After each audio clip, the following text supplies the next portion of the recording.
Om Swastiastu. Selamat pagi anak-anak, terutama anak-anak kelas 4 yang belajar di rumah. Hari ini Bu Guru Putri akan mengajar anak-anak yaitu mengenai materi pendidikan agama Hindu.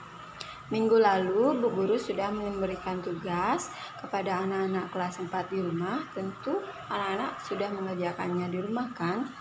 Nah, sekarang kita masih lanjut dengan materi yang minggu lalu, yaitu Pancasrada. Anak-anak pasti masih ingat kan apa itu Pancasrada? Nah, Pancasrada itu berasal dari bahasa Sanskerta, yaitu Panca dan Srada. Kata Panca yang berarti 5 dan Srada berarti keyakinan atau kepercayaan. Pancasrada adalah 5 keyakinan atau kepercayaan agama Hindu. Nah, bagian-bagian Pancasrada itu tentunya ada 5. Coba sebutkan.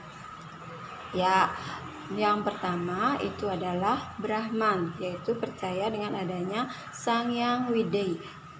Sedangkan Srada kedua yaitu Atma, percaya dengan adanya Atma. Yang nomor 3 yaitu karma pala, yaitu percaya dengan adanya hukum karma pala.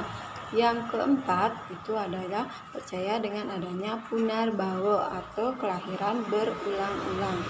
Dan yang terakhir adalah yang kelima, yaitu tujuan akhir agama Hindu adalah moksa. Yang kelima itu adalah moksa. Nah, sekarang anak-anak kita akan belajar mengenai Srada yang keempat, yaitu punarbawa. Nah, sebelumnya anak-anak siapkan buku dulu. Kita akan simaklah video berikut yang akan Bu Guru berikan mengenai apa itu punarbawa. Silakan.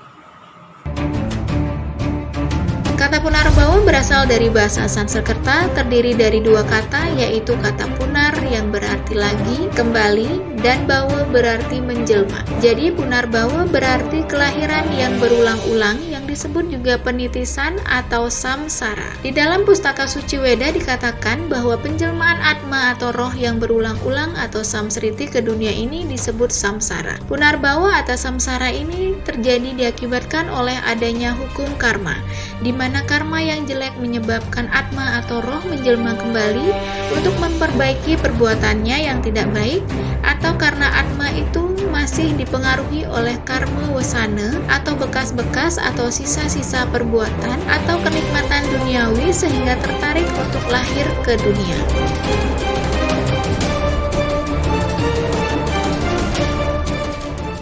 Kelahiran ini adalah samsara atau sengsara sebagai hukuman yang diakibatkan oleh perbuatan atau karma di masa kelahiran terdahulu. Segala yang kita perbuat di dunia ini menyebabkan adanya bekas atau wasana dalam jiwatman. Bekas-bekas perbuatan atau karma wasana ada macam-macam. Jika bekas-bekas itu hanya bekas keduniawian, maka jiwatman akan mudah ditarik oleh hal-hal keduniawian sehingga jiwatman itu lahir kembali.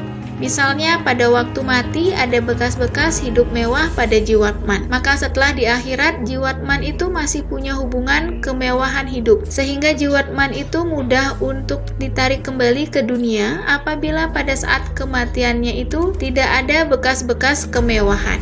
Maka ia akan terus bersatu dengan Sang Hyang Widiwasa dan mencapai tujuan akhir yang disebut moksa. Meskipun tujuan akhir manusia adalah untuk mencapai moksa, tetapi kelahiran kita ke duniawi sebagai manusia adalah suatu kesempatan untuk meningkatkan kesempurnaan hidup guna mengatasi kesengsaraan dan juga untuk dapat melenyapkan pengaruh karma atau maya yang merupakan sebab utama timbulnya punarbawa atau samsara. Unsur-unsur maya tersebut baik yang berupa suksma sarira maupun berupa stula sarira yang bersumber pada cita dan karma serta terdiri dari panca mahabhuta itu akan selalu mengadakan hubungan tarik-menarik secara timbal balik.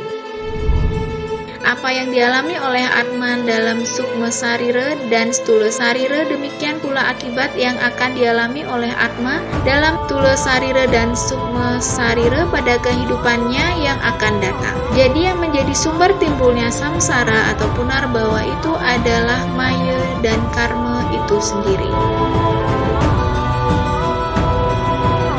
Dengan adanya pengaruh maya, maka Atma menjadi Alwidya. Karena dalam hal ini ahamkara atau sifat ego dan indra sangat besar pengaruhnya, sehingga pikiran mengarah kepada dua di antara triguna, yaitu rajas dan tamas, sehingga mengakibatkan karma yang dilakukannya pun bersifat rajas dan tamas pula. Karena pikiran atau cita itulah yang menjadi sumber timbulnya segala macam aktivitas atau karma tersebut.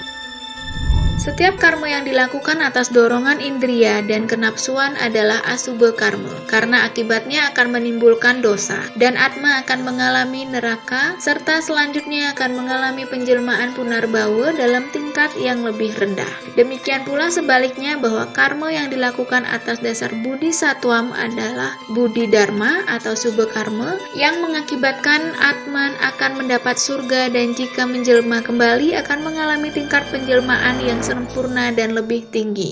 Atma yang menjelma dari surga akan menjadi manusia yang hidup bahagia di dunia, dan kebahagiaan ini akan dialami dalam penjelmaan yang akan datang yang disebut surga syuta.